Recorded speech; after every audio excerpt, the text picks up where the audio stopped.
Guys ఏంటి పాప catering ఎప్పటి నుంచి చేస్తున్నావు అనుకుంటున్నారా? క్యాటరింగ్ కాదులేండి, ఈ రోజు మన ఇంట్లో ఒక ఫంక్షన్. మా ఫ్యామిలీలో ఏవైనా స్పెషల్ ఫంక్షన్స్ జరిగినప్పుడు మాకు సర్వర్స్ అవసరం లేదు, ఎందుకంటే మేమే దగ్గరుండి వడ్డిస్తాము. మెనూ చూసేద్దాం పదండి.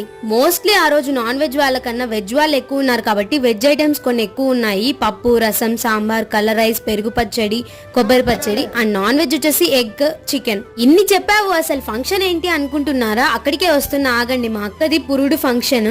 మేం వడ్డిస్తా ఉంటే వీళ్ళిద్దరు పక్కన జరిగి గొడవ పడుతున్నారు. ఈ రిలేటివ్స్ తో ప్రాబ్లం ఏంటంటే కొంతమందిని అమావాస్య పుణ్యానికో చూస్తాము, తర్వాత వాళ్ళ దగ్గరకు వచ్చి బాగున్నావా అంటే ఎవరు నువ్వు అని 10 సెకండ్లు ఆలోచించి ఆ బాగున్నాను అని చెప్పే రకం మనము. ఇలాంటి ఫంక్షన్స్ జరిగిన ప్రతిసారి ఈ సిచ్యువేషన్ ని ప్రతి ఒక్కరు ఫేస్ చేసే ఉంటారని నేను అనుకుంటున్నాను. ఏదో ఒక ఫంక్షన్ లో ఎప్పుడో ఒకసారి ఫేస్ చేసే ఉంటాము. వీళ్ళందరూ మా అమ్మ వాళ్ళ కొలీగ్స్. ఏ ఫంక్షన్ కైనా డెఫినెట్లీ అటెండ్ అవుతారు.